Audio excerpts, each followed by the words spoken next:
Sedulur, konten hari ini saya ambilkan dari Berita Jawa Pos Radar Semarang hari Jumat tanggal 10 Maret tahun 2023. Pulang sekolah, bocah SD dicabuli tetangga. Semarang, Radar Semarang, bocah berusia 7 tahun berinisial I, warga Kemijen, Semarang Timur, mendapatkan perlakuan tidak senonoh oleh tetangganya H, Rabu tanggal 8 bulan 3. Perbuatan cabul itu terjadi setelah I pulang sekolah.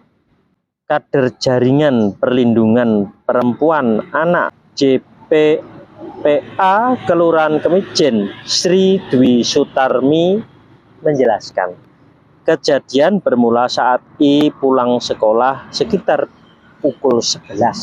Sehari-hari ia tinggal bersama nenek, kakek, dan tantenya. Saat itu kakeknya kerja, neneknya kerja di warung. Setelah menjemput I, tantenya masih di rumah. Mau berangkat kerja, jelas Sri Dewi Sutarmi kepada Jawa Pos Radar Semarang Kamis tanggal 9 bulan 3. Sesaat dijemput neneknya di sekolah, tantenya masih mandi. Pelaku H masuk ke rumah korban. "Nis, aku utangi uang Rp 200.000, kata pelaku kepada tante korban. Lah, kamar mandi itu kan tidak ada pintu. Kurang ajar. Lalu pelaku disuruh keluar oleh tantenya, bebernya. Saat itu I bermain bersama teman-temannya di luar rumah. Gadis kelas 1 SD itu lalu digendong dan diajak ke rumah oleh pelaku H. Sampai di rumah pelaku, korban I dimasukkan kamar dan pintu ditutup. Korban I cerita sebenarnya dia tidak mau ikut. Kakinya meronta saat digendong, tapi tidak diturunkan, kata wanita yang akrab disapa Budwi ini. Saat di kamar itu, korban mengaku dilepas celananya, lalu pelaku melakukan perbuatan cabul. Korban I sampai nangis, lalu dikeluarkan dari rumah. Pelaku sempat bilang, "Dok, sesok ngene neh ya," jelasnya. Korban I lalu menyusul neneknya ke warung sambil nangis. Karena penasaran, si nenek menanyai cucunya tersebut. Lalu anaknya cerita, katanya tentu saja nenek korban. Lalu anaknya cerita, katanya tentu saja nenek korban kaget, bukan kepalang. Ia lalu menemui Dwi untuk meminta bantuan. Pihak Kelurahan Kemijen lalu menelepon petugas Dinas Pemberdayaan Perempuan dan Perlindungan Anak atau DP3A yang bertugas di Kecamatan Semarang Timur. Kasus ini ditindaklanjuti ke Polrestabes Semarang. Korban I divisum di RS Bayangkara, ujarnya. Berdasarkan hasil visum, terdapat luka memar di kanan dan kiri sekitar alat vital korban. Alhamdulillah tidak sampai merusak selaput darah, jelasnya. Saat ini korban I mengalami trauma. Ia ketakutan saat melintas di dekat rumah pelaku. Informasi yang diperoleh Jawa Pos Radar Semarang, sebelumnya pelaku H pernah melakukan perbuatan cabul terhadap korban lain. Anaknya kemarin tidak mau lapor. Untungnya I mau melapor. Pelaku memiliki gangguan jiwa atau terindikasi pedofil, katanya. Pelaku H juga kerap mengambil barang milik orang lain, padahal H pemuda yang berasal dari keluarga berada.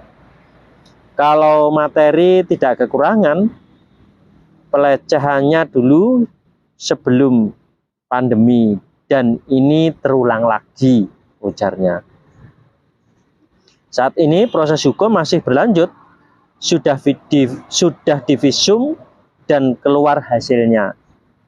Traumanya itu loh Mas, harapannya ada hukuman yang memberikan efek jera. Biar tidak mengulangi lagi, tidak ada damai atau tebusan, apalah harapannya. Dikatakan Kelurahan Kemijen merupakan daerah pinggiran yang warganya memiliki tingkat ekonomi menengah ke bawah. Sehingga banyak terjadi nikah muda, KDRT, dan kasus lainnya. Banyak KDRT, kita sebagai kader melakukan sosialisasi dan jangan takut untuk melapor. Kalau ada kekerasan, kami berharap tidak ada korban lagi, katanya. Lah, ini lho ya, kasus anak sekolah SD kelas 1 pulang sekolah terus dicabuli oleh tetangganya. Jadi sekarang ini gini lho ya, tidak ada tempat yang aman bagi siapapun, ya toh, termasuk bagi anak ini, ya toh, dan bagi seluruhnya. Jadi dimanapun itu tempat tidak ada yang aman. Jadi mengkhawatirkan karena apa?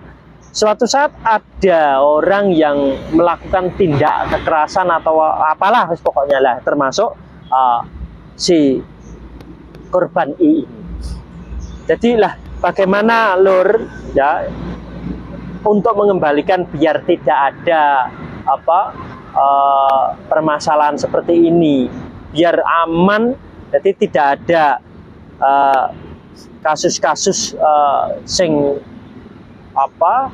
sing tidak diinginkan ya, yang tidak diharapkan oleh manusia. Nah ini seluruh orang harus meridhoi anaknya masing-masing. Nanti otomatis si anak ya itu akan merasakan kedamaian hati. Lah terus orang tuanya pun juga